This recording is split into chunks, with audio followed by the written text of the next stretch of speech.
നമസ്കാരം. ജെഎം ടോക്സിലേക്ക് സ്വാഗതം. മുഖ്യമന്ത്രി സ്ഥാനത്തേക്ക് വി.ഡി. സതീശനെ എന്തുകൊണ്ടാണ് താങ്കൾ പ്രിഫർ ചെയ്യുന്നത് എന്ന് എന്നോട് പലരും ചോദിച്ചു. അന്ന് ഞാൻ അവർക്കെല്ലാം കൊടുത്ത ഒരു മറുപടി, അദ്ദേഹം ബുദ്ധിമാനാണ്, അദ്ദേഹം നല്ലൊരു ഭരണകർത്താവായിരിക്കും, അദ്ദേഹത്തിന് ദീർഘവീക്ഷണമുണ്ട്, അദ്ദേഹത്തിന് ബുദ്ധിശക്തിയുണ്ട്, അദ്ദേഹത്തിന് കാര്യങ്ങൾ ആസൂത്രണം ചെയ്യാനുള്ള കഴിവുണ്ട്.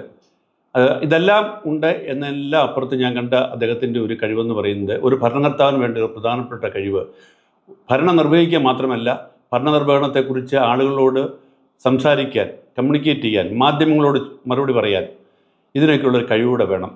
അതുകൊണ്ടാണ് വി.ഡി. സതീശൻ ഈ കാര്യത്തിൽ ഒരു മുഖ്യമന്ത്രിയാകാൻ മറ്റെല്ലാവരെക്കാട്ടിലും പ്രഗത്ഭൻ എന്ന് ഞാൻ കരുതിയത്.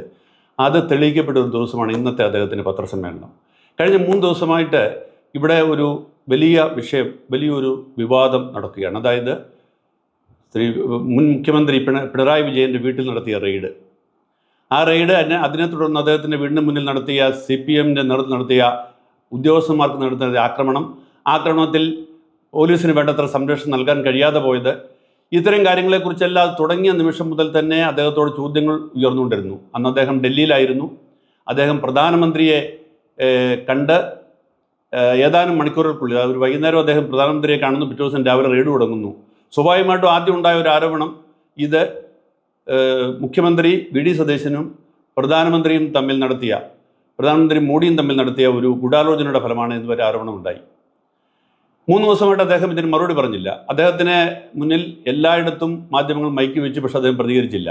സ്വാഭാവികമായിട്ടും അതിന് പേരിൽ വിമർശനമുണ്ടായി. അദ്ദേഹത്തിനെ മൗനുബാബി എന്ന് വിളിച്ചു. ഒരു മുഖ്യമന്ത്രി മാധ്യമങ്ങൾ പോകുന്ന വഴിക്കെല്ലാം മറുപടി പറയണം എന്നുള്ള നിലപാടിനോട് എനിക്ക് പണ്ടും വിയോജിപ്പുണ്ട്. അത് പിണറായി വിജയനാണെങ്കിലും ശരി, വി.ഡി. സതീശനാണെങ്കിലും ശരി, കാണുന്നിടത്തെല്ലാം അദ്ദേഹം ഉത്തരം പറയണം, കാണുന്നിടത്തെല്ലാം പ്രതികരിക്കണമെന്ന് പറയുന്നത് ശരിയല്ല. സ്വാഭാവികമായിട്ടും പ്രതികരിക്കാവുന്ന വിഷയങ്ങളുണ്ട്. ഉദാഹരണത്തിന് ഇപ്പം സഞ്ജു സാംസൺ സെഞ്ചുറി അടിച്ചു. ഇത് തുടർന്ന് ഒരു മാധ്യമപ്രവർത്തകർക്ക് മുഖ്യമന്ത്രിയോട് ചോദിക്കുക, അതേക്കുറിച്ച് താങ്കളുടെ പ്രതികരണം എന്താ? അദ്ദേഹം പറയും, തീർച്ചയായിട്ടും അഭിമാനത്തിൻ്റെ നിമിഷമാണ്, ഞാൻ സഞ്ജു സാംസനെ അഭിനന്ദിക്കുന്നു എന്ന് പറയാം. അതുപോലെയാണോ ഒരു മുൻ മുഖ്യമന്ത്രിയുടെ വീട്ടിൽ ഇത്രയും പ്രധാനപ്പെട്ട ഒരു വിഷയത്തെ സംബന്ധിച്ച് റെയ്ഡ് നടക്കുമ്പോൾ അതിന് ഇമ്മീഡിയറ്റ് ആയിട്ട് പ്രതികരിക്കണമെന്ന് പറഞ്ഞാൽ അതിനകത്ത് പല ഘടകങ്ങളുണ്ട്. എന്നാൽ ഓൾറെഡി ഒരു ആരോപണം നിൽക്കുന്നു, മുഖ്യമന്ത്രി പ്രധാനമന്ത്രിയുമായിട്ട് കണ്ടതിനെ തുടർന്നാണ് ഈ റെയ്ഡ് നടന്നത്. രണ്ടാമത്തേത്, ഇതിൽ ആഭ്യന്തരമന്ത്രി രമേശ് ചെന്നിത്തലയാണ്. അപ്പോൾ പോലീസിൻ്റെ ഭാഗത്തുനിന്ന് വീഴ്ച വന്നൊരു ആരോപണം വരുന്നു. പിന്നീട് ഈ സംഭവത്തെക്കുറിച്ച് സർക്കാരിനോട് നേരത്തെ പ്രതിപക്ഷം എടുത്ത നിലപാടുകളെ ഇപ്പോൾ ഈ റെയ്ഡ് നടന്നതിനെ അതുമായിട്ട് കണക്ട് ചെയ്ത് ചിന്തിക്കും. ഇങ്ങനെ ഒത്തിരി കാര്യങ്ങളെക്കുറിച്ച് മറുപടി പറയുമ്പോൾ ഇത് വഴിയിൽ നിന്ന് 1-2 വാക്കിൽ മറുപടി പറയാവുന്ന ഒരു കാര്യമല്ല. സ്വാഭാവികമായിട്ടും വി.ഡി. സതീശൻ അത് മറുപടി പറയാതിരുന്നതാണ് ശരിയെന്നാണ് എൻ്റെ അഭിപ്രായം. മുക്കിന് കാണുന്നിടത്തൊക്കെ നിന്ന് മറുപടി പറയേണ്ട ഒരു കാര്യമില്ല എല്ലാ വിഷയത്തിലും. ആ സമയത്തുണ്ടാകുന്ന ഒരു പ്രധാനപ്പെട്ട ഒരാൾ അന്തരിച്ചു, അതിനോട് പ്രതികരിക്കുമ്പോൾ അദ്ദേഹത്തിനോട് അനുശോചനം രേഖപ്പെടുത്താൻ വേണ്ടി നമുക്ക് മൈക്കുമായിട്ട് ചെല്ലാം, അദ്ദേഹത്തിന് പ്രതികരിക്കാം. അതുപോലെയാണോ ഇതുപോലുള്ളൊരു സങ്കീർണമായ വിഷയത്തെക്കുറിച്ച് ഉടനെ മറുപടി പറയണമെന്ന് പറയുന്നത്? അപ്പം മാധ്യമങ്ങൾ ഇക്കാര്യത്തിൽ പുലർത്തേണ്ട സംവരണം, അത് നേരത്തെ മുൻ മുഖ്യമന്ത്രിയുടെ കാര്യത്തിലും അവർ ഒരുപക്ഷെ അങ്ങനെ ഈ പെട്ടെന്ന് പ്രതികരിക്കാനുള്ള അദ്ദേഹത്തിൻ്റെ ബുദ്ധിമുട്ടുകൊണ്ട് അദ്ദേഹം മാധ്യമങ്ങളെ അകറ്റി നിർത്തിയതാണ് എന്ന് പോലും തോന്നുന്ന തരത്തിലായിരുന്നു ഈ മാധ്യമങ്ങളുടെ അത്തരത്തിലുള്ള പ്രതികരണങ്ങൾ. അപ്പം വി.ഡി. സതീശൻ ഇന്ന് മറുപടി പറഞ്ഞു, വളരെ ക്ലാരിറ്റി ഉണ്ടായിരുന്നു മറുപടിക്ക്. അദ്ദേഹം പറഞ്ഞു, ഒന്നാമത് അദ്ദേഹം ആക്ഷേപിച്ചു, അദ്ദേഹം അത് പരിഹാസപൂർവ്വം അദ്ദേഹം പറഞ്ഞു, മുഖ്യമന്ത്രി പ്രധാനമന്ത്രിയും തമ്മിൽ കൂടിക്കണ്ടതിന് പിറ്റേ ദിവസം രാവിലെ ഇത് നടന്നത് മുഖ്യമന്ത്രി അവിടെ നിന്ന് പ്രധാനമന്ത്രിയോട് പറയുന്നു, പ്രധാനമന്ത്രി ഉടനെ ഉദ്യോഗസ്ഥന്മാരെ വിളിച്ചിട്ട് ഉടനെ റെയ്ഡ് നടത്തുമെന്ന് പറയുന്ന മറ്റുള്ള ഒരു ബാലിശമായ ഒരു ചിന്താഗതിയായി പോയെന്ന് അദ്ദേഹം പറഞ്ഞത് നേരത്തെ തന്നെ പലരും പറഞ്ഞൊരു കാര്യം തന്നെയാണ്. രണ്ടാമത്തേത്, അദ്ദേഹം പറഞ്ഞൊരു സംഗതി, അവിടെ റെയ്ഡ് നടത്തുന്നത് നിലവിലുള്ള ഒരു കേസിൻ്റെ തുടർച്ച മാത്രമാണ്. ആ കേസിനൊരു സ്റ്റേ ഉണ്ടായിരുന്നു, ആ സ്റ്റേ പിൻവലിച്ചതിൻ്റെ പിറ്റേ ദിവസം അവർ റെയ്ഡ് നടത്തി. അതിന് സർക്കാരുമായിട്ട് എന്ത് ബന്ധം, അതിന് മുഖ്യമന്ത്രിയുമായിട്ട് എന്ത് ബന്ധം? മൂന്നാമത്തെ, അദ്ദേഹം പറഞ്ഞു അവിടെ എന്തുകൊണ്ട് പോലീസ് സംരക്ഷണം നൽകാൻ കഴിഞ്ഞില്ല. കാരണം അത് നേരത്തെ ആഭ്യന്തരമന്ത്രി പറഞ്ഞ കാര്യം തന്നെയാണ്, പോലീസിനെ അറിയിച്ചില്ല. സ്വാഭാവികമായിട്ടും പ്രധാനപ്പെട്ട റെയ്ഡൊക്കെ നടക്കുമ്പോഴത്തേക്ക് സംസ്ഥാന പോലീസിനെ കേന്ദ്ര ഏജൻസി അറിയിക്കണമെന്നില്ല. പക്ഷേ കേന്ദ്ര ഏജൻസി അന്വേഷണം നടത്തുമ്പോൾ കേന്ദ്രത്തിന് തന്നെ സേനാഭാഗത്തെ അറിയിക്കാറുണ്ട്. അവർ പരിമിതമായ രീതിയിലുള്ള അവർക്ക് ഇതിൽ ഇടപെടാൻ പറ്റുള്ളെങ്കിൽ പോലും അങ്ങനെ ഒരു അറിയിപ്പ് നൽകിയിരുന്നു, അവർ വന്നിരുന്നു എന്നാണ് ഞാൻ മനസ്സിലാക്കുന്നത്. സംസ്ഥാന പോലീസിനെ അറിയിച്ചിട്ട് സംസ്ഥാന പോലീസിന് വേണ്ടത്ര സംരക്ഷണം നൽകാൻ കഴിഞ്ഞില്ലെങ്കിൽ അതൊരു പരാജയമാണ്. അപ്പോൾ സ്വാഭാവികമായിട്ടും പ്രതീക്ഷിക്കുന്നത് എന്താണ്?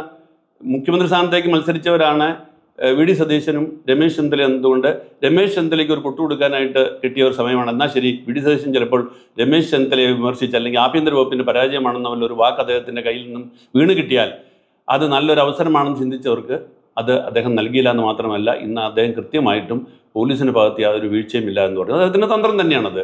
പോലീസിൻ്റെ ഭാഗത്ത് വീഴ്ച ഉണ്ടായിട്ടുണ്ടാവാം, പക്ഷേ ഒരു മുഖ്യമന്ത്രി മറ്റൊരു ആഭ്യന്തരമന്ത്രിക്കെതിരായിട്ട് അങ്ങനെ ഒരു ആരോപണം നടത്താൻ പാടില്ലല്ലോ. അപ്പോൾ ഇതാണ് ഞാൻ പറയുന്നത്, ഒരു സംഭവം ഉണ്ടായാൽ, ഒരു പ്രതിസന്ധി ഉണ്ടായാൽ അതിനോട് ബുദ്ധിപൂർവ്വമായിട്ട് പ്രതികരിക്കാനുള്ള കഴിവ് കൂടി ഉള്ള ആളായിരിക്കണം ഒരു ഭരണകർത്താവ് അല്ലെങ്കിൽ ഒരു മുഖ്യമന്ത്രി എന്ന് തെളിയിച്ചതാണ് ഇന്ന് വി ഡി സതീശൻ്റെ ഇത്.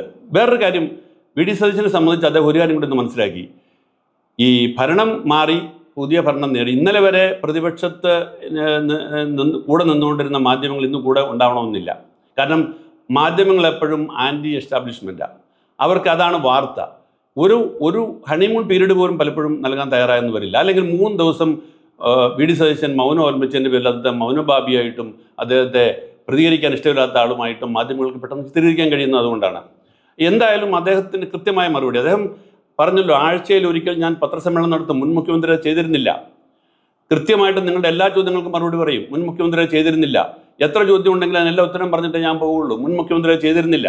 അപ്പോൾ ആ രീതിയിൽ ഒരു സമ്മൻസ് കാട്ടിയ ഒരാളോട് മാധ്യമങ്ങൾ കാണിക്കേണ്ട ഒരു സൗമനസ്യം കാണിച്ചോ എന്നുള്ളതും കൂടി ഇതിനകത്ത് പ്രസക്തമായ ചോദ്യമാണ്. നാളെ വി ഡി സതീശൻ്റെ ഭാഗത്തു നിന്ന് എന്തെങ്കിലും ഭരണപരമായ വീഴ്ച വന്നാൽ, വി ഡി സതീശൻ്റെ ഭാഗത്തു നിന്നും എന്തെങ്കിലും മാധ്യമവിരുദ്ധമായ നടപടികൾ ഉണ്ടായാൽ അതിനെ വിമർശിക്കുകയും അതിനെ കുറ്റപ്പെടുത്തുകയും ചെയ്യുന്ന വ്യക്തി കൂടിയായിരിക്കും ഞാൻ. പക്ഷേ സോഫാർ ഇതുവരെ ഒരാഴ്ചത്തെ ഭരണത്തിൽ വി ഡി സതീശൻ നടത്തിയ പ്രകടനങ്ങളും, ഒരാഴ്ചത്തെ ഭരണത്തിൽ വി ഡി സതീശൻ മാധ്യമങ്ങളോട് കാണിച്ച സൗമനസ്യവും, ഒരാഴ്ചത്തെ ഭരണത്തിൽ വി ഡി സതീശൻ മാധ്യമങ്ങളോട് കാണിച്ച വളരെ വേഗപൂർവമായ നിലപാടും അഭിനന്ദനാർഹമാണ് എന്നാണ് ഞാൻ കരുതുന്നത്. അപ്പോൾ ഈ പിണറായി വിജയൻ്റെ വീട്ടിൽ നടന്ന റെയ്ഡ്, ആ റെയ്ഡ് എന്ന് പറയുന്നത് സർക്കാരിൻ്റെ നേരത്തെ തന്നെ സർക്കാർ ഉന്നയിച്ച ഒരു ആരോപണത്തിൻ്റെ തുടർച്ച മാത്രമാണ്. അത് ഭരണത്തിലിരുന്നപ്പോൾ ചെയ്തില്ല, ഇപ്പോൾ ഭരണം മാറിയപ്പോൾ ചെയ്തു എന്നുള്ള വ്യത്യാസം മാത്രമേ ഉള്ളൂ. ഈ റെയ്ഡ് നേരത്തെ നടത്തിയിരുന്നെങ്കിൽ ഒരുപക്ഷെ അതിൻ്റെ കൂടെ പേരിലാണ് യു ഡി എഫിന് ഇത്ര സീറ്റ് കിട്ടിയെന്ന് പറഞ്ഞത്. ഏതായാലും അതിപ്പോൾ പറയില്ല. കാരണം അതിൻ്റെ പേരിൽ കേന്ദ്ര സർക്കാർ ഒരു നടപടിയും പിണറായി വിജയനോ അദ്ദേഹത്തിൻ്റെ കുടുംബത്തിനോ എതിരായിട്ട് എടുത്തില്ല. അധികാരത്തിൽ യു ഡി എഫ് സർക്കാർ അധികാരത്തിൽ വന്നു കഴിഞ്ഞ് പിണറായി വിജയൻ ഒരു ദിവസം നേരത്തെ ഇവിടെ റെയ്ഡ് നടത്തിയിട്ട് യു ഡി എഫ് സർക്കാരിന് ഒന്നും നേടാനില്ല. ഇത്തരം കോമൺ സെൻസ് ഉപയോഗിക്കേണ്ട കാര്യങ്ങളെങ്കിലും ഈ വിമർശിച്ചവർക്ക് ഉണ്ടാവേണ്ടതായിരുന്നു. അതുകൊണ്ട് ഈ പിണറായി വിജയൻ്റെ വീട്ടിൽ നടന്ന റെയ്ഡിൻ്റെ പേരിൽ ഈ നടന്ന തർക്കങ്ങളും വിവാദങ്ങളും കോലാഹലങ്ങളും എല്ലാം നിലനിൽക്കെ തന്നെ അതിനോട് മുഖ്യമന്ത്രി എന്നുള്ള നിലയിൽ വി ഡി സതീശൻ പാലിച്ച മൗനവും സമയത്ത് അദ്ദേഹം നടത്തിയ പ്രതികരണവും അഭിനന്ദനീയമാണ് എന്ന് മാത്രമാണ് എനിക്ക് തോന്നുന്നത്.